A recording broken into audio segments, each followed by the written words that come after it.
Hello students, कैसे हैं आप सब। उम्मीद है सभी अच्छे होंगे। हमने विलियन चैप्टर पढ़ लिया है, सोल्यूशन चैप्टर हमारा पूरा हो चुका है। उसके बाद हम पढ़ रहे हैं केमिकल काइनेटिक्स, मतलब रासायनिक बलगति के बारे में। तो पहले हम देखते हैं कि रासायनिक बलगति होती क्या है, उसके बारे में देखा है कि रासायनिक बलगति क्या होती है। तो सबसे पहले मैं आपको बता दूं कि रासायनिक बलगति क्या होती है। जो रासायनिक बलगति होती है उसमें हम अभिक्रिया के वेग के बारे में देखते हैं, और जो वेग है उसको प्रभावित करने वाले कारक कौन कौन से जो प्रभावित, जैसे कि रिएक्शन एकदम स्पीड से हो रही है उसको प्रभावित करने वाले कारक कौन से हैं, स्पीड से होगी या स्लो से होगी उनको प्रभावित करने वाले कारक कौन से हैं। जैसे कि ताप ताप बढ़ाने पर अभिक्रिया के वेग पर क्या प्रभाव पड़ेगा, दाब बढ़ाने पर अभिक्रिया के वेग पर क्या प्रभाव पड़ेगा, सांद्रता को बढ़ाने पर या सांद्रता को घटाने पर क्या प्रभाव पड़ेगा, इन सब के बारे में पढ़ेंगे। तो सबसे पहले हम समझते हैं इसकी परिभाषा की। परिभाषा क्या है? रसायन विज्ञान की वह शाखा, मतलब केमिस्ट्री की वह शाखा जिसमें जिसमें किसी रासायनिक अभिक्रिया के वेग के बारे में, वेग और वेग को प्रभावित करने वाले कारकों के बारे में अध्ययन करते हैं, उसे हम रासायनिक बलगति कहते हैं। आपको रासायनिक बलगति तो समझ में आ गया होगा, रासायनिक बलगति क्या होती है। इसको पहले हम समझते हैं रिएक्शन के थ्रू। एक रिएक्शन लिखते हैं, जैसे कि H2O2 है, वो फर्दर क्या बनाता है, तो H2O बनाता है प्लस O2 बनाता है। इसमें दो ये है, ये वैलेंस है, मैंने ये वैलेंस हो गई। हाँ, तब जैसे कि इनको प्रभावित, ये केमिकल रिएक्शन है। ये पहली बात तो स्लो रिएक्शन है। कैसी है? स्लो रिएक्शन, ज्यादा स्लो नहीं है, स्लो रिएक्शन है, मीडियम है। ठीक है, इनका हम अध्ययन करेंगे। इनका अध्ययन कैसे करेंगे? इसके वेग के बारे में अध्ययन करेंगे, ये कितने टाइम में पूरी होगी। ठीक है, ये कितने टाइम में पूरी होगी, कोई रिएक्शन कितने टाइम में पूरी होगी, उसके वेग के बारे में अध्ययन करेंगे। कितने वेग से करेंगे, कितना वेग होगा इसका, उन सब के बारे में अध्ययन करेंगे। सेकंड, अगर इसकी कंसंट्रेशन को बढ़ा दें इन पर क्या प्रभाव पड़ेगा। अगर इनकी कंसंट्रेशन को बढ़ा दें तो इन पर क्या प्रभाव पड़ेगा, या फिर कंसंट्रेशन को कम कर दें तो क्या प्रभाव पड़ेगा, उन सब के बारे में पढ़ेंगे। तो इसको प्रभावित करने वाले कारक, एक कंसंट्रेशन हो गया, एक दाब हो गया, एक ताप हो गया। इनका ताप बढ़ा दें तो कैसे रिएक्ट करेगा, ताप कम कर दें तो कैसे रिएक्ट करेगा, ये सारी चीजें हम इसके अंदर पढ़ेंगे। तो सबसे पहले आपको समझना है, आपको पता है, आपको समझना है, आपको सब जानते हैं कि जो वेग है वो कितने टाइप का हो सकता है। वेग कितने टाइप का हो सकता है? एक तो हो सकता है बहुत ही ज्यादा फास्ट, मतलब इतना ज्यादा फास्ट कि उसको देखना ही मुमकिन ना हो, मतलब कोई केमिकल डाला तुरंत ही प्रोडक्ट बन गया। ऐसी रिएक्शंस जिसमें केमिकल डालते ही तुरंत प्रोडक्ट बन जाए, ऐसी वेरी फास्ट रिएक्शंस जो बहुत ज्यादा फास्ट है। तो कौन कौन सी रिएक्शन है? एक तो हमने क्या बताया, वेरी फास्ट रिएक्शन है। एक तो वेरी फास्ट रिएक्शन होगी जिसमें केमिकल डालते ही डायरेक्ट प्रोडक्ट बन गया, मतलब इतनी फास्ट रिएक्शन है कि इसके वेग के बारे में पता ही नहीं है हमें, तो वेरी फास्ट रिएक्शन। सेकंड है वेरी स्लो रिएक्शन, इतनी स्लो रिएक्शन कि जिसको होने में मिलियन साल लग जाती हैं। जैसे कि मैं आपको एक एग्जांपल देता हूँ, आप बोलोगे कि टीचर तो पागल हो गया है, बट ऐसा नहीं है। मैं आपको एक प्रैक्टिकल एग्जांपल देता हूँ कि अगर हीरा है, हीरा डायमंड है, अगर वह उष्मा छेदी अभिक्रिया दे रहा है, उष्मा छेदी अभिक्रिया कराए उसके साथ, तो जो है वो बहुत टाइम के बाद, मतलब बहुत मिलियन साल के बाद वो हीरा है वो ग्रेफाइट में चेंज हो जाएगा, उष्मा छेदी प्रक्रम के बाद। समझ में आया? तो हीरा क्या होता है, क्या हो, इसमें एक एग्जांपल है वेरी स्लो का। हीरा है वो किस में चेंज हो जाएगा, ग्रेफाइट में। बट इसमें क्या निकलेगी, उष्मा निकलेगी। क्या निकलेगी? उष्मा निकलेगी। हीरे से अगर उष्मा निकले तो ग्रेफाइट बन जाएगा। इस अभिक्रिया को क्या कहेंगे हम, उष्मा छेदी रिएक्शन। ठीक है, ये आपको आ गया होगा समझ में कि इतनी स्लो होती है कि इनको कंप्लीट होने में काफी मिलियन साल लग जाते हैं, लाखों सालें लग जाती हैं इन रिएक्शंस को कंप्लीट होने में। और ये इतनी फास्ट होती है, इतनी फास्ट होती है कि ये कुछ ही क्षण में, मतलब कि इतने से टाइम में पूरी हो जाती है कि इनको देखना ही पॉसिबल नहीं है। जैसे कि इसका एक एग्जांपल लेते हैं, वेरी फास्ट रिएक्शन का एग्जांपल है NaCl प्लस AgNO3 की रिएक्शन कराते हैं, तो ये इतनी फास्ट होती है कि जो NaNO3 है और जो AgCl3 है वो इतने फास्ट बनते हैं कि इनको देखना पॉसिबल ही नहीं है कि ये इतनी फास्ट हुई है। ये कुछ माइक्रो सेकंड्स में ही, जैसे कुछ माइक्रो सेकंड्स में ही, जैसे कि 0.00001 के बाद, मतलब इतना तब माइक्रो सेकंड्स में ये पूरी होती है। ठीक है, ये आपको समझ में आ गई, वेरी फास्ट, बहुत ही ज्यादा फास्ट रिएक्शन है। अब थर्ड है मॉडरेट रिएक्शन, या फिर इसे स्लो रिएक्शन भी कहते हैं। स्लो रिएक्शन भी कहते हैं। स्लो रिएक्शन क्या है? स्लो रिएक्शन ऐसी रिएक्शंस है जिनको होने में कुछ मिनट्स लगते हैं, कुछ सेकंड लगती है, या फिर कुछ घंटे लग सकते हैं, बस इससे ज्यादा टाइम नहीं लगता। तो इन रिएक्शंस के बारे में हम स्टडी करेंगे, जो स्लो रिएक्शन है उनके बारे में स्टडी करेंगे, क्योंकि इन रिएक्शंस को हम अनुमान लगा सकते हैं कितने टाइम में होगी, कुछ घंटे में हो रही है या कुछ मिनट में हो रही है, इतना तो इंतजार कर ही सकते हैं। जैसे कोई रिएक्शन 1 घंटे में हो रही है तो हम बता सकते हैं उसके बारे में कि ये रिएक्शन 1 घंटे में हो रही है। जैसे कि अभी मैंने एग्जांपल दिया था H2O2 वाला, जिससे क्या बन रहा था, H2O बन रहा था प्लस O2 बन रहा था। ये रिएक्शन है वो स्लो रिएक्शन है, तो होने में ज्यादा टाइम नहीं लगता, इनको कुछ मिनट्स में या घंटे में कंप्लीट हो जाती है ये रिएक्शन। तो आपको फर्स्ट ऑफ ऑल आपको रिएक्शन के टाइप पता पड़ गई, कितने टाइप्स की होती, टाइप्स 3 की होती है। फर्स्ट है वेरी फास्ट रिएक्शन, सेकंड है वेरी स्लो रिएक्शन, थर्ड है स्लो रिएक्शन। तो वेरी फास्ट रिएक्शन इतनी फास्ट होती है कि वो कुछ ही माइक्रो सेकेंड्स में पूरी हो जाती है, और वेरी स्लो रिएक्शन इतनी स्लो होती है कि उनको पूरा होने में काफी मिलियंस साल लग जाते हैं। ठीक है, और जो स्लो रिएक्शन है उनको कुछ घंटों या मिनटों में कंप्लीट कर दिया जाता है। तो ये तीनों रिएक्शंस आपको समझ में आ गई होंगी। इनकी डेफिनेशन दिखाने से कोई फायदा नहीं है, बट आपको मैंने समझा दिया है, तो अपनी लैंग्वेज में आप डेफिनेशन लिख लेना, जिससे आपको समझ में आ जाए, कभी पढ़ो तो रिविजन करो तो आपकी ये चीजें बहुत काम आएंगी। इससे आप आगे पढ़ेंगे। अब इसमें हमें कौन सी रिएक्शंस के बारे में पढ़ना? स्लो रिएक्शंस के बारे में। ये जो स्लो रिएक्शन है इनके बारे में स्टडी करना है कि ये कितने टाइम में कंप्लीट होंगे, कितने टाइम में कंप्लीट नहीं होंगे, वो सारी चीजें हमें स्टडी करनी है इस स्लो रिएक्शंस के बारे में।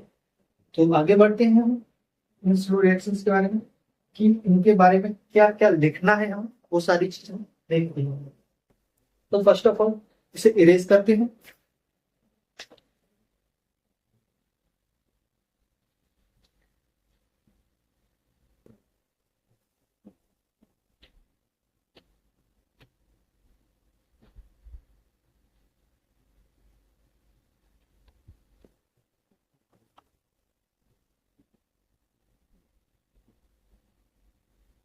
तो हम स्लो रिएक्शंस के बारे में स्टडी कर रहे हैं।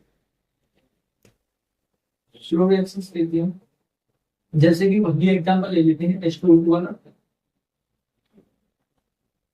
H2O2 ये रिएक्शन ले लीजिए। ठीक है, इस रिएक्शन को होने में कुछ टाइम या फिर कुछ घंटे लग सकते। ठीक, आप इसमें एक चीज आपको याद रखनी है, एक चीज आपको देखनी है कि जो इनका कंसंट्रेशन है वो ज्यादा, रिएक्टेंट हम अगर रिएक्शन स्टार्ट हो रही है, कोई रिएक्शन स्टार्ट हो रही है, तो सबसे पहले क्या होगा, रिएक्टेंट होंगे हमारे पास, रिएक्टेंट क्या होंगे, अभिकर्मक होंगे। तो सबसे पहले हमारे पास अभिकर्मक है, उनकी मात्रा, उनकी कंसंट्रेशन ज्यादा होगी। हमारे पास सबसे पहले कंसंट्रेशन सबसे ज्यादा इसकी है, कंसंट्रेशन ज्यादा है। जैसे ही रिएक्शन स्टार्ट हुई, जैसे ही रिएक्शन प्रारंभ हुई, तो धीरे धीरे इसका वेग क्या होगा, बढ़ता जाएगा। तो जो प्रोडक्ट बनने की प्रक्रिया है वो भी बढ़ती जाएगी। जैसे कि कोई रिएक्शन होगी, उसका वेग सबसे पहले, इसका कंसंट्रेशन ज्यादा है उसकी कंसंट्रेशन कम करने के लिए क्या होगा, तेजी से ही प्रोडक्ट बनेंगे, तेजी से प्रोडक्ट बनते जाएंगे। तो इसकी सबसे पहली रिएक्शन है, तो इसकी, तो ये अपनी है सबसे पहली गैस की होगी, फास्ट होगी। जितनी फास्ट नहीं होगी, बहुत ज्यादा फास्ट नहीं होगी, नॉर्मली फास्ट होगी। उनकी गति कैसी होगी, फास्ट होगी। जो क्रिया का वेग है वो ज्यादा होगा, फास्ट।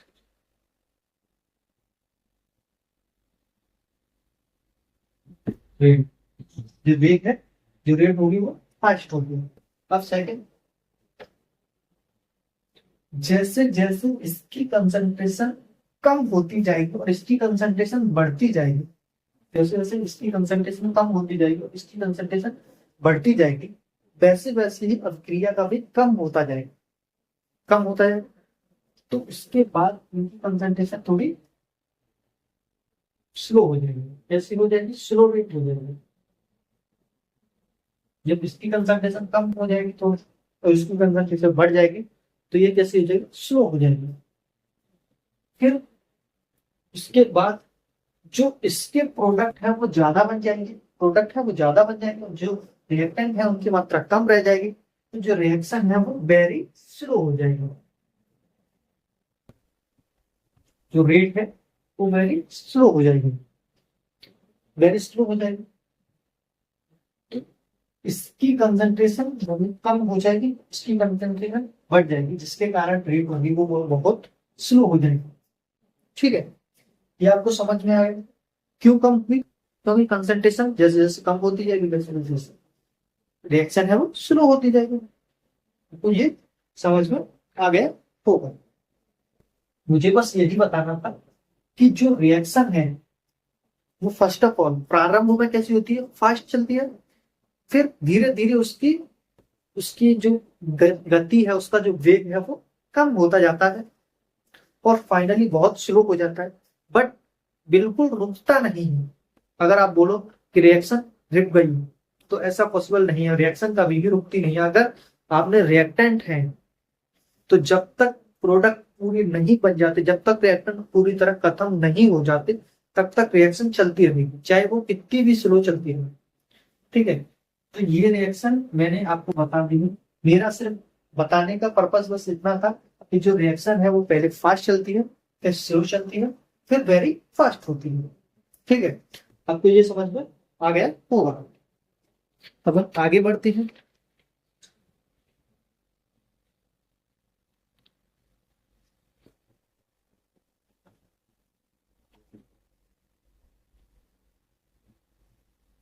जो मैंने अभी रिएक्शन लिखाई थी, जो अभी रिएक्शन लिखाई थी, उसमें हम पहले देखेंगे कि कोई रिएक्शन है, अगर हम कोई फिक्स टाइम बता दें, जैसे कि, सॉरी अभी वही रिएक्शन दोबारा से लिखना पड़ रही है, तो H2O2, इससे क्या होना, 2H2O प्लस O2। ठीक है, अगर मैं बोलूं T equal to 2 minute, 2 minute बाद इस रिएक्शन चल रही है, उसके 2 मिनट बाद मेरे को फिक्स 2.00 मिनट पर इसका वेग चाहिए। मैं आपसे बोलूं कि 2.00 मिनट पर मुझे इसका वेग चाहिए, तो आप मेरे को इंस्टेंट निकालने की बोल रही हो, मुझे टाइम नहीं दे रही हो, इंस्टेंट निकालने की बोल रही हो कि मुझे 2:00 पर, सॉरी 2 बज के बोल रहा हूँ, 2 मिनट पर, फिक्स 2 मिनट पर, ना कि 2.1, मतलब 2:01 पर भी नहीं, फिक्स 2 मिनट पर मेरे को इसका वेग लगा के दो। तो मेरे से ये चीज जब पूछे हो, तो मेरे से तुम इंस्टेंट पूछ रहे हो, तो मैं इसका इंस्टेंट ही जवाब दूंगा। तो मतलब जो मैं वेग निकालूंगा वो कौन सा वेग होगा, ताक्षणिक वेग होगा। क्या होगा,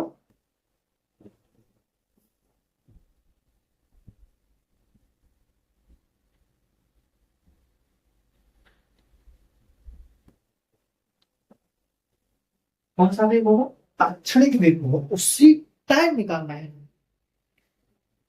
तो ये ताक्षणिक वेग क्या है वो आपको समझ में आ गया होगा। सॉरी,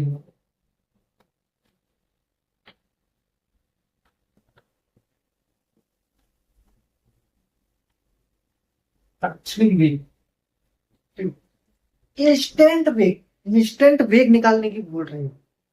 ठीक है, अब मैंने आपसे सेकंड क्वेश्चन पूछा कि ये जो रिएक्शन है वो पहले पहले चलती फास्ट, फिर धीरे धीरे स्लो होती है, स्लो होती है, स्लो होती है, फिर वेरी स्लो हो।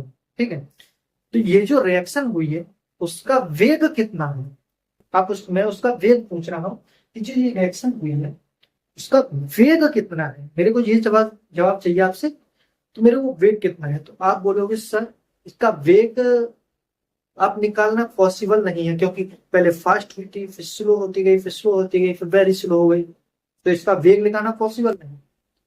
तो वेग तो निकालना पॉसिबल नहीं है, उस टाइम पे एक चीज आई, उसे बोलते हैं औसत वेग।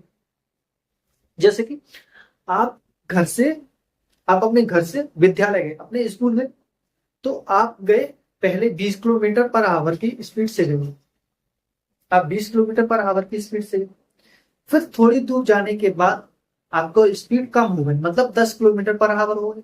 ठीक है, फिर उसके बाद आगे जाने के बाद स्पीड थोड़ी और बढ़ गई, 15 किलोमीटर पर आवर हो गई, फिर उसके बाद थोड़ी और बढ़ गई, 20 किलोमीटर पर आवर, फिर उसके बाद और घट गई, फिर सबसे कम घट के हो गई 5 किलोमीटर पर आवर। तो ये जो चेंजेस हुए हैं उनको आप, अब मैं तुमसे पूछूं कि आप मेरे को ये बताओ कि जो आप घर से विद्यालय गए हो उसका वेग कितना था। तो आप बोलोगे सर मैं 20 की स्पीड में भी गया था, 10 की स्पीड में भी गया था, 5 की स्पीड में भी गया था, 15 की स्पीड में भी गया था, मैं सभी इतनी सारी स्पीड्स बताई है, मैं उतनी की स्पीड में गया था। तो मैं बोलूंगा मेरे को सिर्फ एक आंसर चाहिए। आपसे कोई बोलेगा कि मेरे को सिर्फ एक आंसर चाहिए, तो आप क्या बोलोगे, या 10 बोलोगे, या 20 बोलोगे, या 25 बोलोगे। तो आप बोलोगे आप उसका औसत निकालोगे।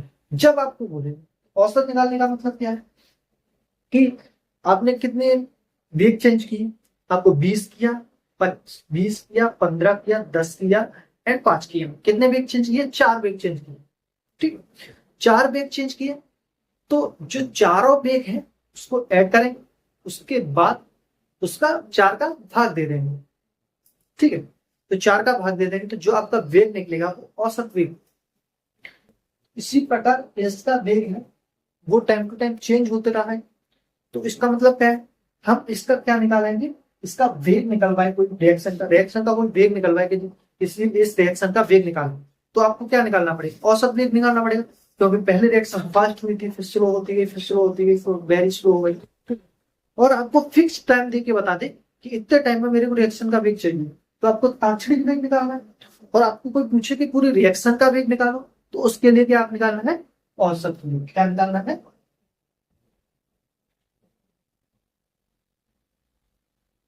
औसत वेग। तो हम दो वेग्स के बारे में पढ़ेंगे, फर्स्ट पढ़ेंगे ताक्षणिक वेग एंड सेकंड पढ़ेंगे औसत वेग। ताक्षणिक वेग क्या होता है, औसत वेग क्या होता है, इन दोनों के बारे में डिफरेंस आपको समझ में आ गया होगा अच्छे से। अब पढ़ते हैं हम ताक्षणिक वेग होता क्या है, उसके बारे में पढ़ते हैं। अगर कोई ताक्षणिक वेग निकल पाए तो उसे कैसे लिखें, तो मैं सिंपली पहले बता देता हूँ, डेफिनेशंस मैं बाद में लिखूंगा। तो सबसे पहले हम ताक्षणिक वेग के बारे में समझते हैं कि ताक्षणिक वेग क्या होता है। तो ताक्षणिक वेग लिखने का जो ट्रिक है, जो फॉर्मूला है, वो क्या है कि आपके सबसे पहले आगे क्या है, क्या है, अभिकारक है, अभिकारक है। तो जो आपके अभिकारक में इंस्टेंट जो परिवर्तन हुआ है, जैसे कि आपने मैंने बताया तो 2 मिनट पे बताओ, मैंने पूछा 2 मिनट पे बताओ, तो फर्स्ट ऑफ ऑल 0 मिनट की निकाल, टी इक्वल टू 0 पे निकालना पड़ेगा कि टी इक्वल टू 0 पे हमारा जो अभिकर्मक था वो माना कि कितना था, 10 था, और टी इक्वल टू 2 पर कितना हो गया, 20 हो गया। ठीक है, तो 10 और 20 में जो डिफरेंस होगा उससे क्या लिखेंगे, ऊपर लिखेंगे। तो क्या लिखेंगे पहले,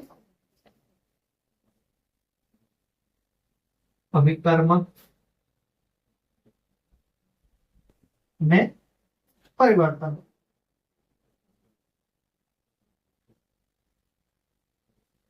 बट समय में परिवर्तन, समय में कितना परिवर्तन होगा वो भी लिखूंगा, तो समय में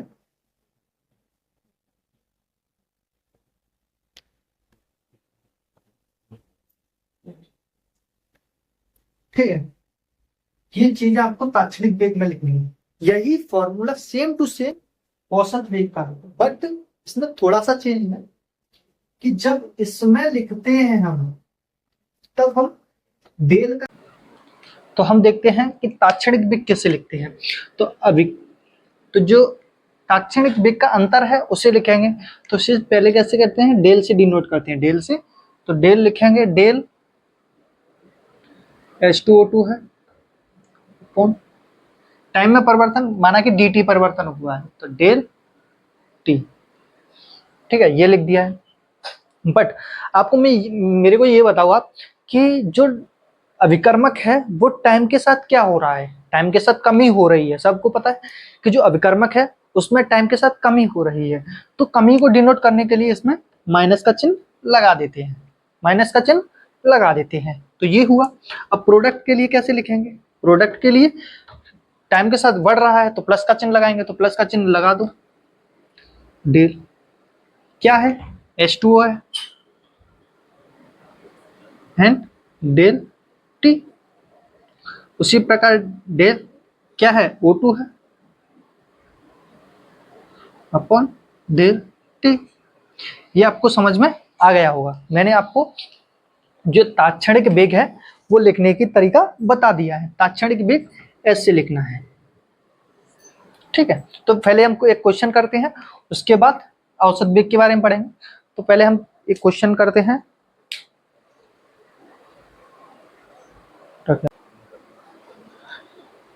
अब हम एक क्वेश्चन करते हैं। एक क्वेश्चन है कि एक रिएक्टेंट है, रिएक्टेंट से बन रहा है प्रोडक्ट। कोई रिएक्टेंट है उससे प्रोडक्ट बन रहा है, आर से रिएक्टेंट कहते हैं, पी से प्रोडक्ट कहते हैं। रिएक्टेंट से प्रोडक्ट बन रहा है तो ताक्षणिक वेग लिखो।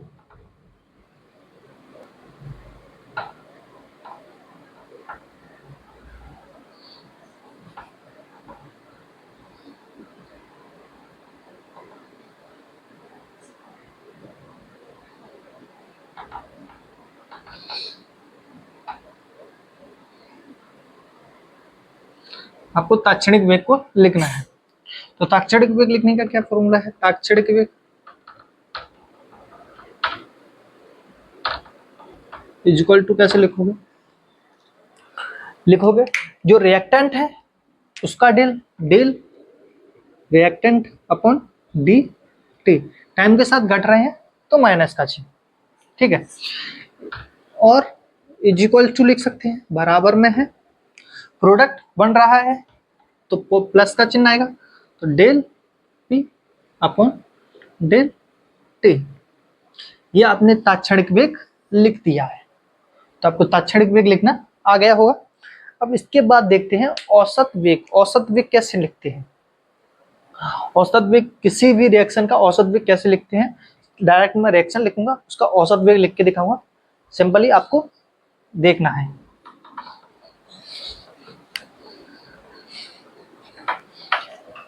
जैसे कोई रिएक्शन है, रिएक्शन है ये है,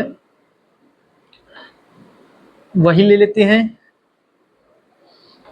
N2 प्लस H2 से NH3 बना 2 3, ठीक है। N2 और 3H2 मिलके 2NH3 बना रहा है। तो आपको इसका क्या लिखना है, औसत वेग लिखना है।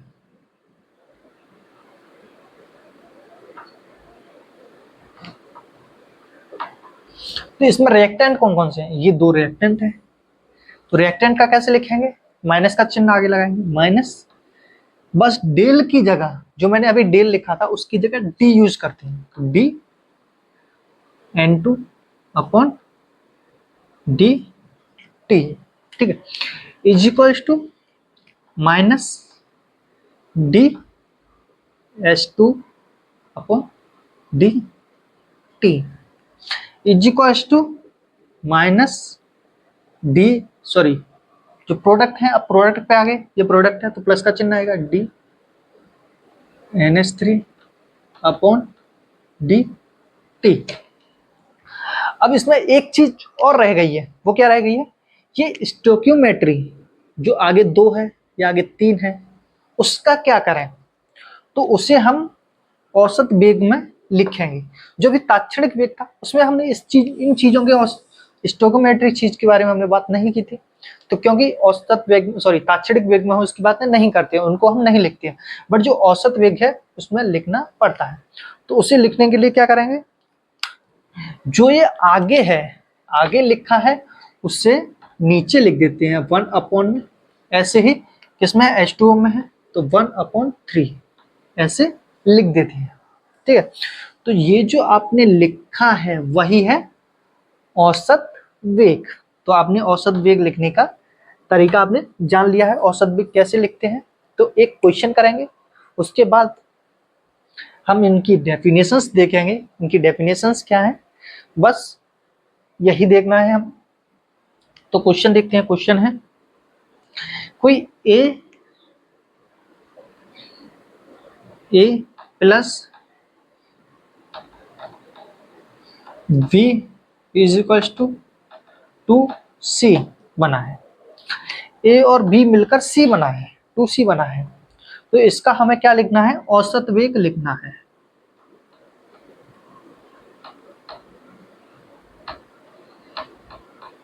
औसत वेग लिखना है, तो औसत वेग लिखना है तो हम इसका औसत वेग पहले लिखते हैं।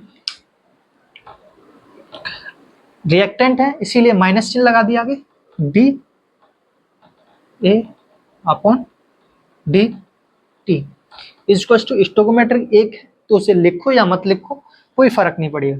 इसी प्रकार minus D B upon D T is equal to plus का D C upon D T. जो स्टोकियोमेट्री 2 लगी है उसके लिए क्या करेंगे, उसे किस में लिख देंगे, 1/, में लिख देंगे। किस में लिख देंगे, 1/, में आगे लिख देंगे। तो ये जो लिखा है आपने वो क्या है, औसत वेग है। तो आपको औसत वेग समझ में आ गया होगा किसी का औसत वेग कैसे लिखते हैं। अब एक क्वेश्चन देखते हैं। मैं अभी एक क्वेश्चन लिखूंगा, उसका आंसर आपको करके देना है, उसके बाद हम इनकी डेफिनेशंस देखेंगे। तो क्वेश्चन लिखता हूं मैं। तो ये आपको क्वेश्चन दिख रहा हो, अभी जो जस्ट करा है उससे ही रिलेटेड है। अभिक्रिया दी हुई है, क्या है, x + y से 2z बन रहा है। आपको राइटिंग समझ में आ रही है पता नहीं, बट मैं आपको बोल के भी बता रहा हूं तो राइटिंग्स पर ना जाए, पहले आपको क्वेश्चन देखें। x + y मिलकर 2z बना रहा है, तो x के विलुप्त होने की दर दी हुई है 10⁻³ तो y के विलुप्त होने की दर बतानी है और z के बनने की दर बतानी है। ये 2 क्वेश्चंस दिए हैं, एक तो y के विलुप्त होने की दर बतानी है, एक z के बनने की दर बतानी है। तो ऐसे क्वेश्चंस देखते ही आपको सबसे पहले क्या लिखना है, आपको सबसे पहले लिखना है इसका औसत वेग। इसको सबसे पहले क्या लिखना है, औसत वेग। तो आपको औसत वेग लिखने का बताया है मैंने, अभी जस्ट बताया है कि औसत वेग कैसे लिखते हैं। इक्वल्स टू कैसे लिखेंगे, रिएक्टेंट है तो घट रहे हैं तो माइनस का dx/dt is equals to minus का dy/dt, और जो प्रोडक्ट है वो बन रहे हैं तो इसका मतलब क्या है, प्लस का चिन्ह लेंगे, dz/dt। जो 2 है वो किस में आ जाएगा, अपॉन में आ जाएगा, तो 1/2। मैंने सही लिखा है औसत वेग, आप चेक कर लेना, वैसे मैंने सही लिखा है। अब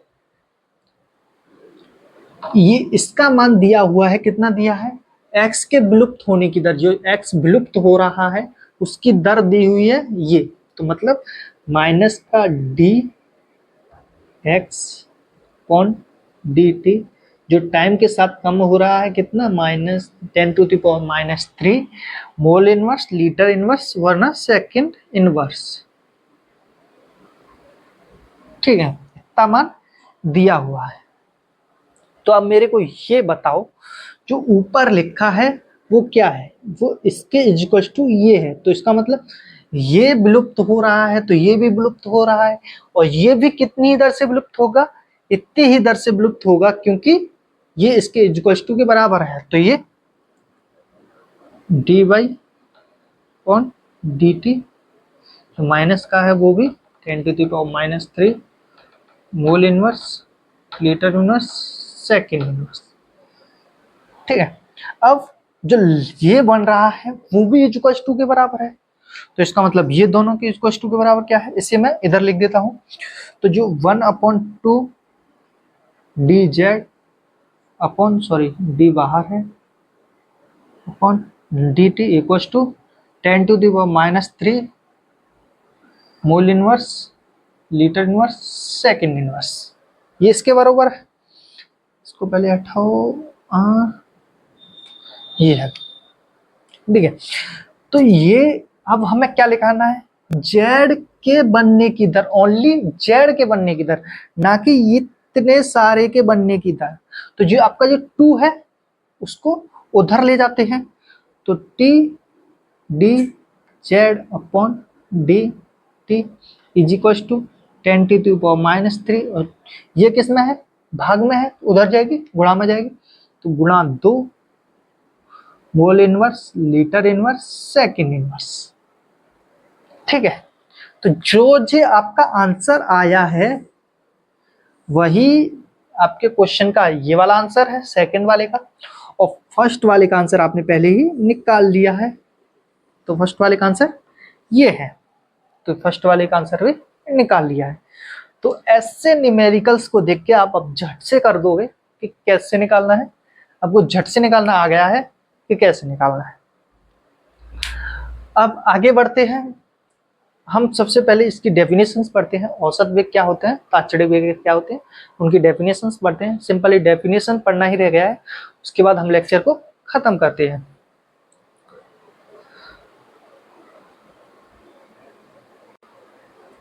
अब देखते हैं कि क्या होता है। ये जो है अभिक्रिया वेग किसे कहते हैं, सबसे पहले अभिक्रिया वेग को समझना जरूरी है, फिर उसके टाइप्स के बारे में पढ़ेंगे कि औसत वेग एंड तात्पर्य वेग क्या होता है, उनके बारे में पढ़ेंगे। तो आपको सबसे पहले अभिक्रिया वेग के बारे में समझना है कि इकाई समय में हम फिक्स टाइम लेते हैं, एक इकाई समय लेते हैं, जैसे कि कोई इकाई समय है, किसी अभिकारक या उत्पाद की सांद्रता में हुए परिवर्तन को ही रासायनिक की अभिक्रिया का वेग कहते हैं। किसी इकाई समय में अभिकारक उत्पाद में जो सांद्रता में परिवर्तन हुए, अभिकारक और उत्पाद की सांद्रता में जो परिवर्तन हुए हैं उसे ही हम अभिक्रिया का वेग कहते हैं। अभिक्रिया के वेग टाइप्स 2 में बांटा हुआ है हमने, एक औसत वेग, एक तात्पर्य वेग। तो औसत वेग को देखते हैं पहले कि निश्चित रासायनिक अभिक्रिया में एक निश्चित समय में, मतलब कि एक रासायनिक अभिक्रिया है उसकी निश्चित समय में, जैसे कि हमने माना कि 10 मिनट में हमें रासायनिक अभिक्रिया का औसत वेग निकालो, माना कि 20 मिनट में, मतलब 0 से लेके 20 मिनट में, 0 से लेके 10 मिनट में, तब वेग में हमें क्या निकालना है, औसत वेग निकालना है। तो वही बोल रहा है कि किसी रासायनिक अभिक्रिया में एक निश्चित समय में क्रिया कारकों या उत्पादों की सांद्रता में हुए परिवर्तन में समय का भाग देने पर अभिक्रिया का वेग ज्ञात किया जाता है।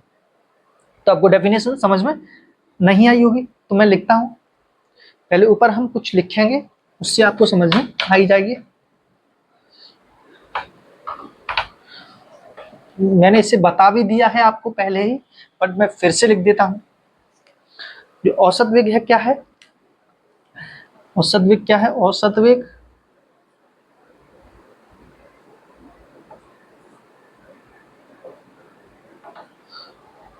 अभिकारक को कैसे लिखते हैं, माइनस का चिन्ह लगाते हैं आगे, तो अभिकारक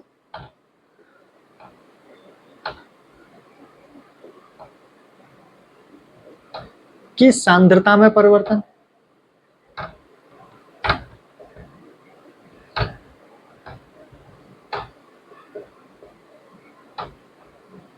और जो ये परिवर्तन हुआ है अभिकारकों की सांद्रता में उसमें लगा समय, तो परिवर्तन में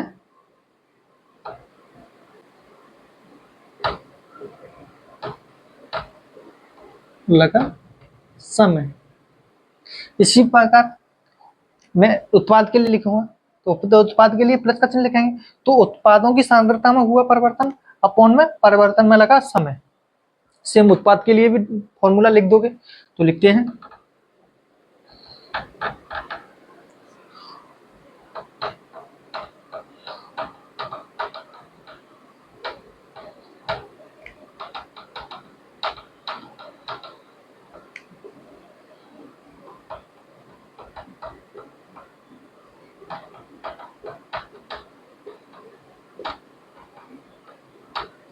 ठीक है, ये दोनों फॉर्मूले आपको याद करने की जरूरत नहीं है, वैसे तो याद हो ही गए होंगे, तो याद करने की जरूरत भी नहीं है, बट कभी कभी इन पर न्यूमेरिकल्स आ जाते हैं छोटे मोटे, तो इनको याद करना भी जरूरी भी नहीं है, बट थोड़ा बहुत कर भी लेना इतना भी नहीं है। तो अब औसत वेग समझ में आ गया होगा कि औसत वेग क्या होता है। जो अभिकारक और उत्पाद की सांद्रता में परिवर्तन हुआ है, जो अभिकारक एंड उत्पाद की सांद्रता में परिवर्तन हुआ है एक निश्चित समय अंतराल में, एक निश्चित समय अंतराल में अभिकारक और उत्पाद की सांद्रता में जो परिवर्तन हुआ है, उसमें अगर हम समय का भाग दे दें, जो परिवर्तन में लगा समय है उसका भाग दे दें, तो जो निकलेगा उसे ही हम क्या कहेंगे, औसत वेग कहेंगे। वही चीज लिखी है कि निश्चित समय में क्या करना है, अभिकारक या उत्पाद की सांद्रता में हुए परिवर्तन को समय का भाग देने पर अभिक्रिया का वेग औसत वेग निकाला जाता है। तो ये आपको समझ में आ गया होगा। अब हम इसके बाद देखते हैं तात्क्षणिक वेग। दूसरा है तात्क्षणिक वेग। तात्क्षणिक वेग के बारे में देखेंगे, तो इसे नोट डाउन कर लो। तात्क्षणिक वेग को समझ लेते हैं। तात्क्षणिक वेग क्या होता है, किसी निश्चित क्षण पर अभिक्रिया का वास्तविक वेग उसका तात्क्षणिक वेग कहलाता है। जो निश्चित क्षण है मतलब कि फिक्स टाइम है, उस पर जो वास्तविक वेग होगा, जो उसका एक्चुअल वेग होगा, उसी को हम क्या कहेंगे, तात्क्षणिक वेग कहेंगे। तो ये मैंने अभी बता भी दिया था, सिंपली डेफिनेशन है, तो इसको याद कर लेना। तो थैंक यू एवरीवन, हमारे चैनल को सब्सक्राइब कर लें जिससे हम ऐसे ही वीडियोस बनाते रहें, और बेल आइकन को जरूर दबा लें। Thank you everyone.